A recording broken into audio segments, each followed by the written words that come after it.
Assalamualaikum warahmatullahi wabarakatuh. Perkenalkan, nama saya Nur Makfira dari kelas BK B angkatan 2021 dengan NIM 210404502035. Jadi di sini saya akan menjelaskan materi tentang empati dan materi tentang pendekatan direktif, non-direktif, eklektik, tujuan untuk memenuhi tugas akhir semester mata kuliah psikologi konseling.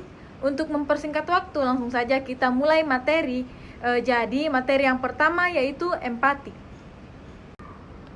Jadi yang pertama yaitu pengertian empati. Empati merupakan arti dari kata Einfühlung yang dipakai oleh para psikolog Jerman secara harfiah berarti merasakan ke dalam. Empati berasal dari kata Yunani yaitu pathos yang berarti perasaan yang mendalam, yang kuat, yang mendekati penderitaan dan kemudian diberi awalan in. Kata ini paralel dengan kata simpati. Menurut Pink, empati merupakan kemampuan individu untuk membayangkan diri pada posisi orang lain dan memahami dengan intuisi apa yang dirasakan oleh orang lain. Nah, ia juga menambahkan bahwa empati merupakan suatu tindakan imajinatif yang berani serta realitas virtual paling tinggi yang dilakukan secara spontan. Menurut Ken 2007, empati adalah mengenali perasaan orang lain dan memahami pengalaman emosional dari orang lain tanpa berpartisipasi di dalamnya. Empati adalah sebuah sikap bagaimana individu memahami perasaan orang lain tanpa mengalaminya sendiri. Sedangkan menurut Hurlok 1991 menjelaskan bahwa empati merupakan kemampuan seseorang untuk mengerti dan memahami perasaan dan emosi orang lain serta kemampuan untuk membayangkan diri sendiri mengalami perasaan yang sama dengan orang tersebut. Adapun yang kedua yaitu ciri-ciri empati. Empati sebagai kemampuan untuk dapat merasakan perasaan orang lain mempunyai ciri-ciri tertentu yang diimplementasikan dalam bentuk perilaku.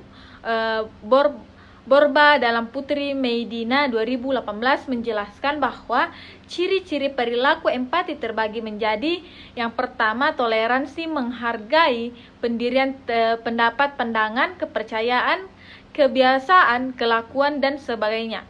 Yang lain atau yang bertentangan dengan pendirian sendiri. Yang kedua yaitu kasih sayang. Kasih sayang didefinisikan bahwa kasih itu tidak menyakiti, tidak bersukacita karena ketidakadilan, tetapi karena kebenaran. Yang ketiga yaitu memahami kebutuhan orang lain. Memenuhi kebutuhan orang lain dapat mengatasi suatu masalah yang dihadapi orang lain. Yang keempat yaitu mau membantu orang lain atau menolong. Perilaku menolong adalah perilaku yang menguntungkan orang lain. Yang kelima yaitu pengertian anak yang penuh pengertian akan menghibur temannya yang sedang sedih. Mendengarkan saat guru atau teman sedang berbicara, mendoakan agar teman cepat sembuh, dan lain-lain. Yang keenam yaitu peduli sikap.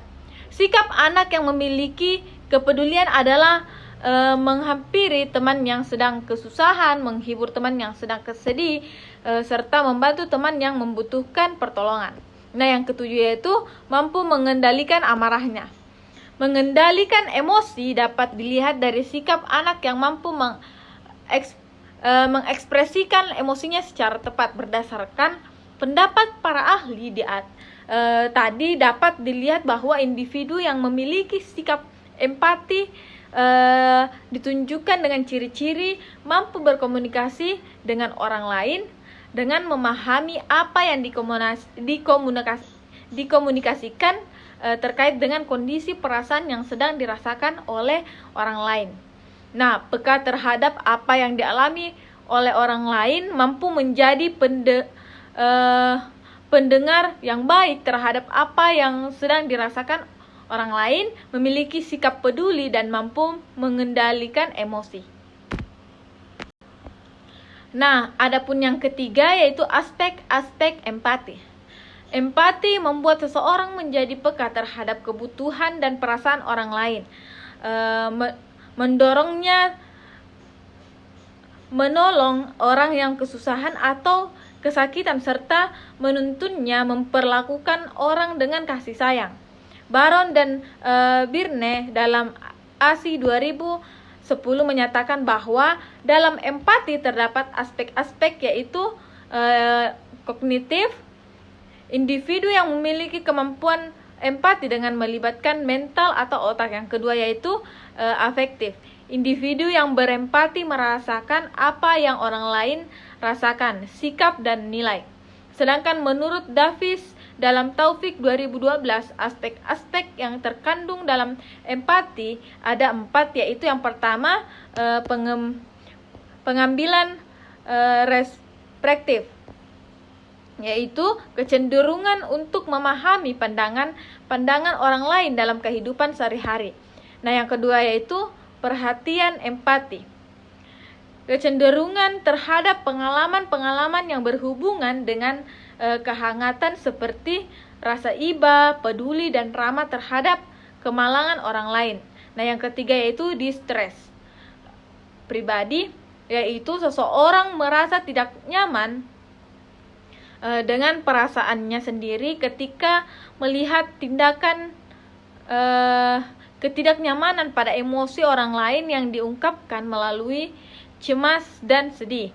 Nah, yang keempat yaitu imajinasi, kecenderungan untuk memperhatikan diri sendiri ke dalam perasaan dan perilaku-perilaku dari karakter-karakter yang ada di buku-buku cerita atau novel, film, game, dan situasi-situasi fiksi lainnya.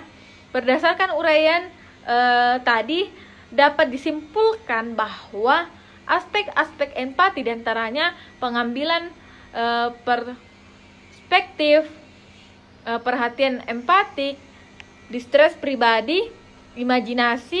Berempati dapat membuat seseorang menjadi lebih peka dan peduli terhadap orang lain, memahami perasaan orang lain sehingga dapat mencegah konflik dalam hubungan sosial dan lingkungannya. Empati sangat diperlukan oleh manusia agar dapat bersosialisasi secara baik dengan orang lain. Nah, adapun yang selanjutnya yaitu manfaat empati. Ada beberapa manfaat yang dapat ditemukan dalam kehidupan pribadi dan sosial manakalanya mempunyai kemampuan berempati. Safaria 2005 menyebutkan empati memiliki beberapa manfaat, diantaranya yaitu yang pertama menghilangkan sikap egois ketika kita dapat merasakan apa yang sedang dialami orang lain. Maka kita tidak akan berbicara dan memperlakukan dan berperilaku hanya untuk kepentingan diri kita, tetapi kita akan berusaha berbicara, berpikir dan berperilaku yang dapat diterima oleh orang lain, serta akan mudah memberikan pertolongan kepada orang lain. Nah, yang kedua yaitu menghilangkan kesombongan. Salah satu cara mengembangkan empati adalah membayangkan apa yang terjadi pada diri orang lain akan terjadi pula pada diri kita. Nah, yang ketiga yaitu mengembangkan kemampuan evaluasi dan kontrol diri. Pada dasarnya empati adalah salah satu usaha untuk kita melakukan evaluasi diri sekaligus mengembangkan kontrol diri yang positif.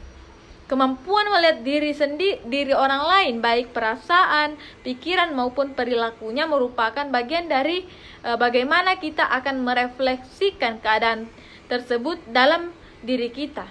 Berbeda dengan pendapat Davis dalam Howe 2015 yang mengemukakan manfaat empati terdiri dari yang pertama, individu-individu yang baik dalam mengambil perspektif, melihat dan mengakui perasaan dari sudut pandang orang lain akan membantu menjauhkan konflik sosial. Yang kedua yaitu empati cenderung menghasilkan komunikasi yang lebih baik, lebih akurat dan lebih konstruktif.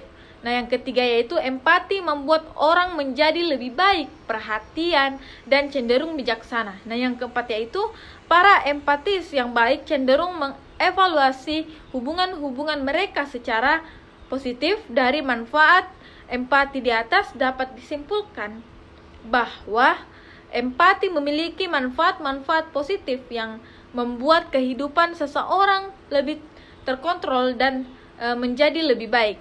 Dengan berempati, seseorang dapat menghilangkan sikap-sikap buruknya seperti egois dan sombong. Berempati membuat seseorang menjadi lebih peka dan peduli terhadap lingkungan sosialnya, sehingga sikap-sikap buruk yang dimiliki dapat hilang dengan sendirinya.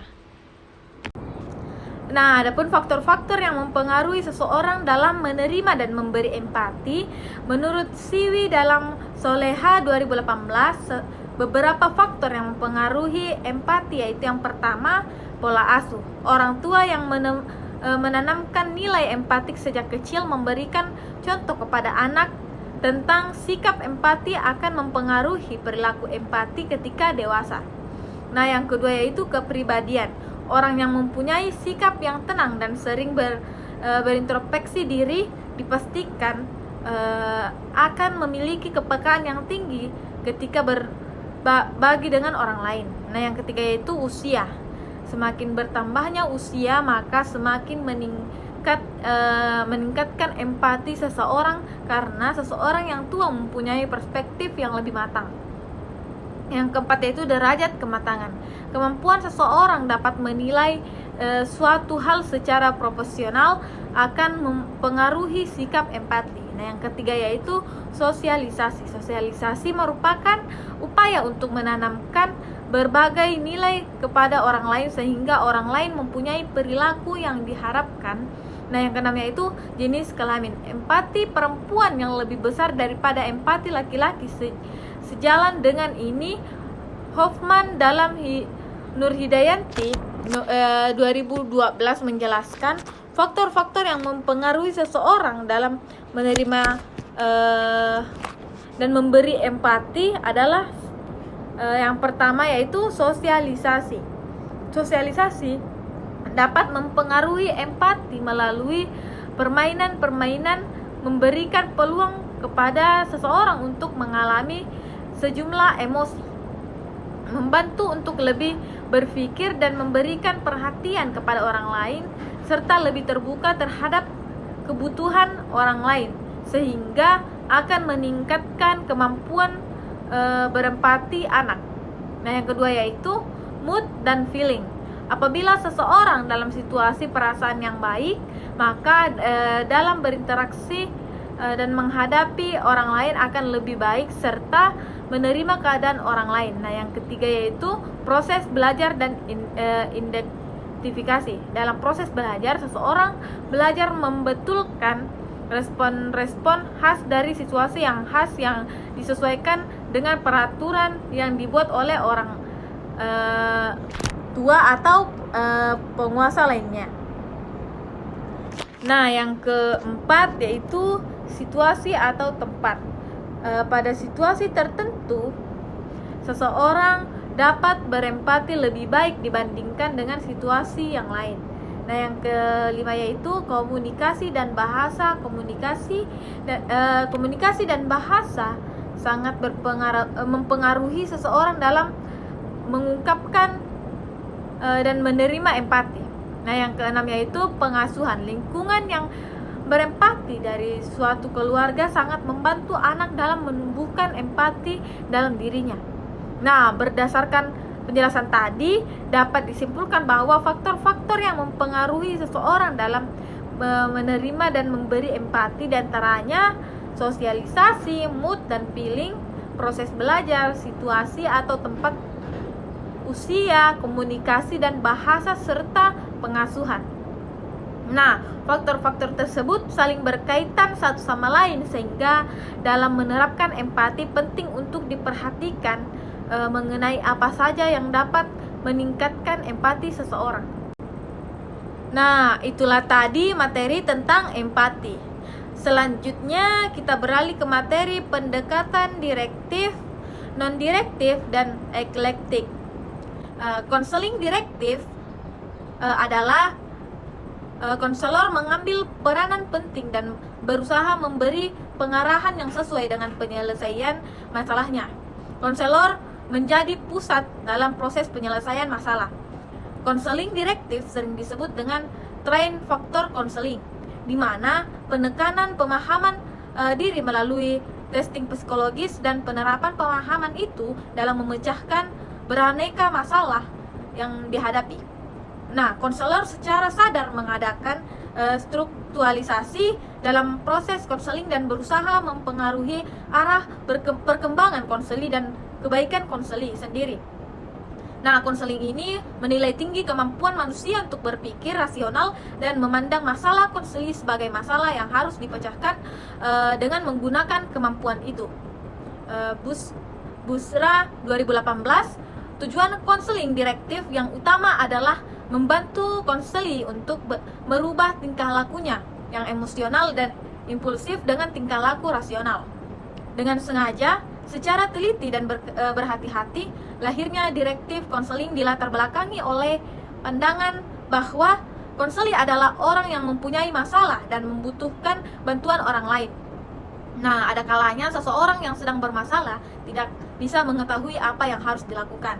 Dalam kondisi demikianlah diperlukan orang lain yang dapat menilai secara objektif masalah yang sedang dirasakan serta memberi tawaran-tawaran jalan keluar yang dapat ditempuh. Konselor dapat memberikan pandangan tentang keluar dari situasi masalah atau menjelaskan apa yang sebaiknya dilakukan konseli. Nah, ada 6 langkah pelaksanaan konseling direktif, yaitu yang pertama, tahap analisis, merupakan langkah pengumpulan data atau informasi tentang diri konseli serta latar belakangnya. Informasi atau data yang dikumpulkan mencakup segala aspek kepribadian konseli seperti kemampuan, minat, motif, kesehatan fisik, dan karakteristik lainnya. Nah, yang kedua yaitu tahap sintesis. Sintesis adalah usaha merangkum, menggolongkan, dan menghubungkan data yang telah terkumpul pada tahap analisis. Nah, yang ketiga itu tahap diagnosis. Diagnosis merupakan tahap menginterpretasikan data dalam bentuk masalah. Perumusan diagnosis dilakukan melalui proses pengambilan atau penarikan kesimpulan yang logis. Pada tahap ini ditentukan masalah apa yang dihadapi konseli, kemudian menemukan penyebab dan gejala. Nah, yang keempat yaitu tahap prognosis. Prognosis merupakan bagian dari diagnosis. Prognosis bersangkutan dengan upaya memprediksikan, komunikasikan kemungkinan yang akan terjadi berdasarkan data yang ada sekarang. Konseli diajak untuk menyadari kemungkinan yang akan terjadi jika keadaan seperti sekarang ini tetap berlanjut. Nah, yang kelima yaitu tahap treatment. Langkah ini merupakan inti dari pelaksanaan konseling. Langkah-langkah yang diambil oleh konselor dan konseli dilakukan ke arah di mana subjek dapat meningkatkan kepercayaan diri. Usaha-usaha pada langkah ini diantaranya, yang pertama, menciptakan atau meningkatkan hubungan baik antara konselor dengan konseli. Kedua, menafsirkan data yang telah ada dan mengkomunikasikannya kepada konseli. Ketiga, memberikan saran atau ide kepada konseli atau merencanakan kegiatan yang dilakukan bersama-sama. Nah, yang keempat yaitu membantu konseli dalam melaksanakan rencana kegiatan.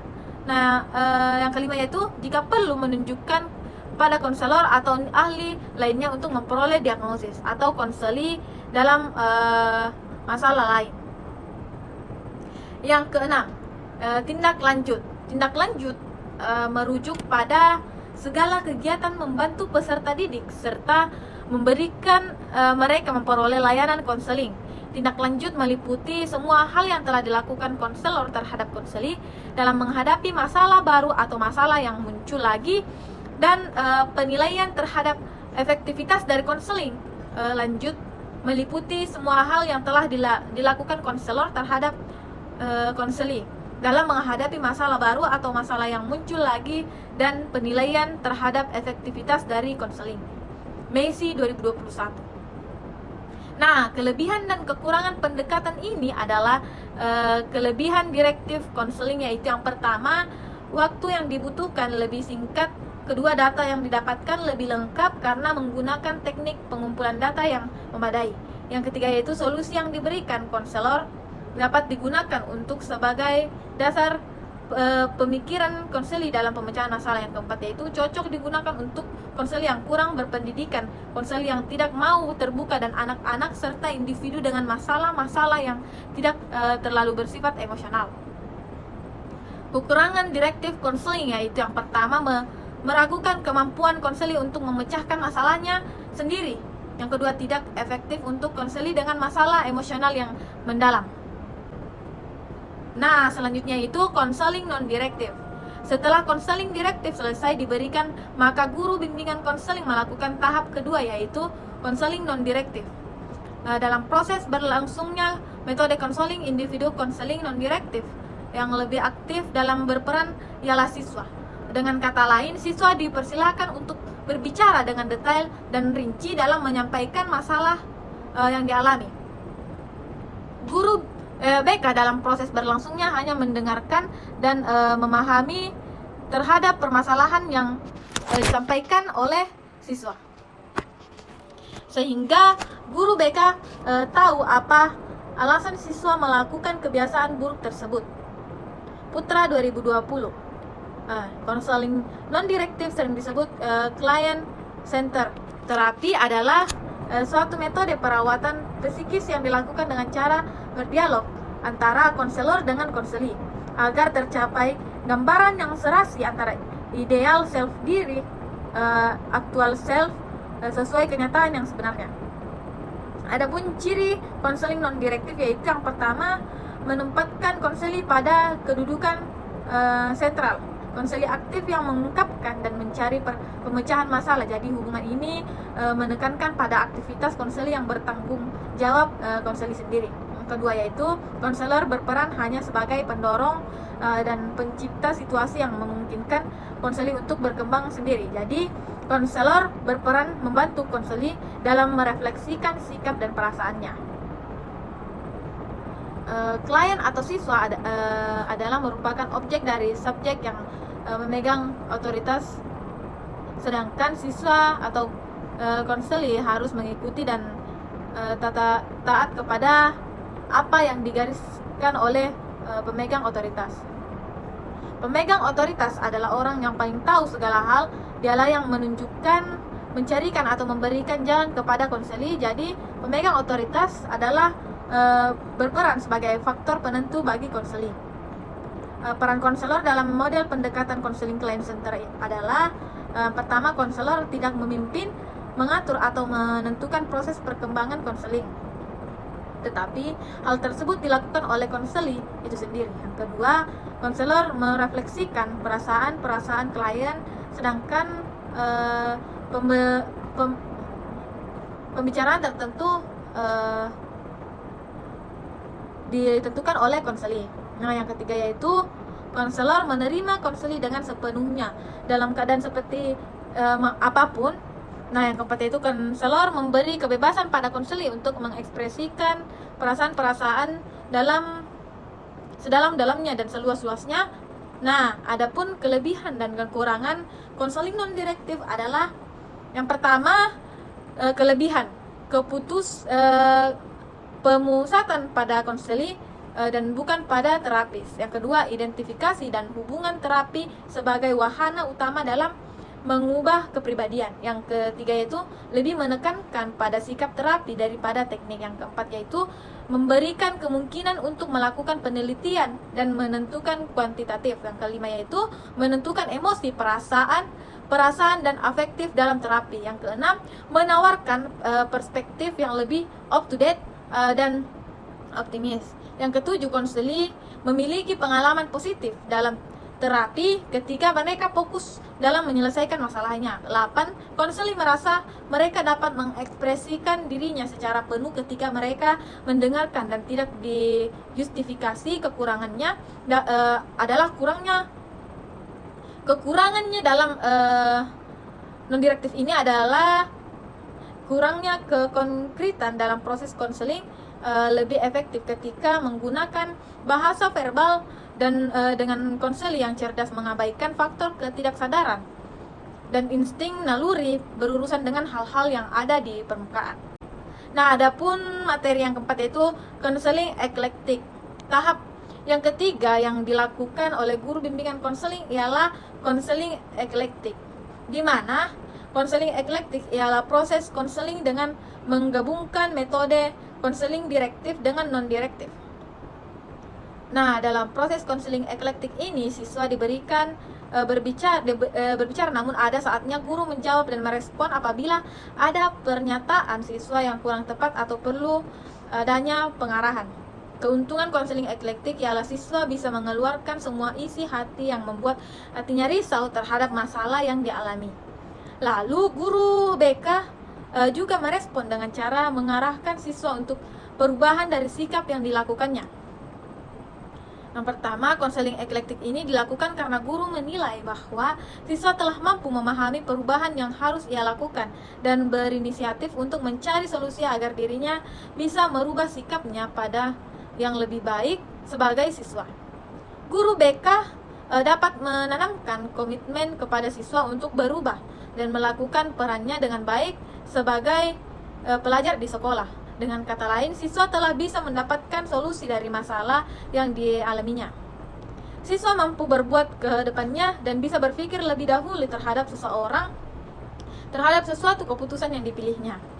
Nah, adapun tujuan konseling eklektik adalah membantu konseling mengembangkan integritasnya pada level tertinggi yang ditandai oleh adanya aktualisasi diri dan integritas yang memuaskan, dan untuk mencapai tujuan yang memuaskan, maka konseling dibantu untuk menyadari sepenuhnya situasi masalahnya.